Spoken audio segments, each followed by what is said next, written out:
5 perang besar yang terjadi pada bulan Ramadan. 1. Perang Badar. Perang Badar Al-Kubra terjadi pada bulan Ramadan tahun kedua sesudah hijrah.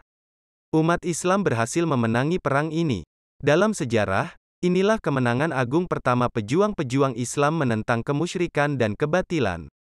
Kisah Perang Badar adalah peristiwa yang paling terkenal dan sangat banyak terdapat hikmah dan pelajaran di dalamnya. Rasulullah memimpin langsung aksi penyerangan yang hanya melibatkan sekitar 313 orang muslim, 8 pedang, 6 baju perang, 70 ekor unta, dan 2 ekor kuda. Sedangkan kaum Quraisy memiliki 1000 orang, 600 persenjataan lengkap, 700 unta, dan 300 kuda. Namun, semangat jihad yang membara di bulan Ramadan membuat pasukan Islam berhasil menewaskan 3 pimpinan perang dari kaum Quraisy, yakni Utbah, Syaibah, dan Walid bin Utbah.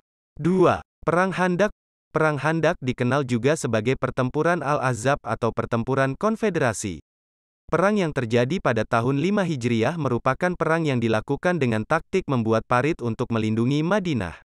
Perang ini melibatkan 3.000 pasukan muslim melawan 10.000 pasukan musuh yang terdiri atas Bani Quraisy, Bani Nadir, Bani Sulaim, dan Bani Murrah. Berdasarkan teknik perang yang diajarkan oleh Salman dari Persia, Rasulullah memerintahkan untuk menggali parit untuk mengecoh musuh hanya dalam waktu 6 hari sebelum musuh tiba. Berkat taktik parit besar yang digali, pihak musuh menjadi kesulitan untuk menyerang kaum muslim. Selama 2 minggu, mereka hanya berbalas umpatan tanpa bisa menyeberang. Setelah 25 hari, akhirnya pihak musuh menyerah dan diadili. 3. Penaklukan kota Makkah. Peristiwa penaklukan kota Makkah disebut juga dengan Fathul Makkah. Peristiwa ini terjadi pada bulan Ramadan tahun ke-8 sesudah hijrah. Dengan peristiwa ini, Allah menyelamatkan kota Makkah yang awalnya penuh kesyirikan dan kezaliman menjadi kota bernafaskan Islam, dengan ruh tauhid dan sunnah. Kota Makkah pun kini menjadi kota dengan lambang keimanan dan kepasrahan kepada Allah Ta'ala. Fathu Makkah didasarkan pada dilanggarnya perjanjian Hudaibiyah. 4. Perang Ain Jalut. Perang Ain Jalut mungkin tak begitu populer. Perang Ain Jalut merupakan perang besar yang terjadi pada tanggal 3 September tahun 1260 antara orang-orang Muslim Mamluk, Turki, dengan bangsa Samanis Mongol. Ini adalah perang dengan kekalahan pertama pasukan Mongol setelah sebelumnya mereka telah menaklukkan negeri-negeri besar lainnya, termasuk Cina. Hal ini berawal dari ambisi Kongke Han, cucu Genghis Khan, untuk menaklukkan Mamluk, Mesir. Kutus, pemimpin Mesir, merasa ciut nyalinya karena jumlah pasukan yang sangat besar. Namun dia menyusun strategi dengan menyembunyikan pasukan di bukit-bukit serta memancing pasukan Mongol dengan pasukan kecil.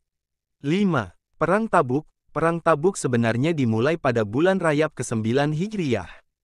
Namun, pada 26 Ramadan, Rasulullah baru kembali dari peperangan tersebut setelah memperoleh kemenangan. Sejarah Perang Tabuk pun menjadi sejarah peperangan terakhir yang diikuti oleh Rasulullah SAW. Rasulullah juga memimpin langsung perang antara tentara Muslim dan pasukan Bizantium atau Romawi Timur tersebut. Berdasarkan sirah Nabi, ada banyak penyebab yang menyebabkan terjadinya Perang Tabuk. Salah satunya adalah munculnya ancaman dari Uqaidir bin Abdil Malik, seorang Nasrani yang juga pemimpin dari daerah Dumah. Uqaidir mengancam akan memberontak dengan bantuan dari pasukan Romawi.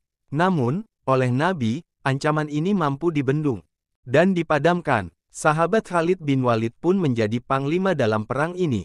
Uqaidir akhirnya kalah dan ditawan.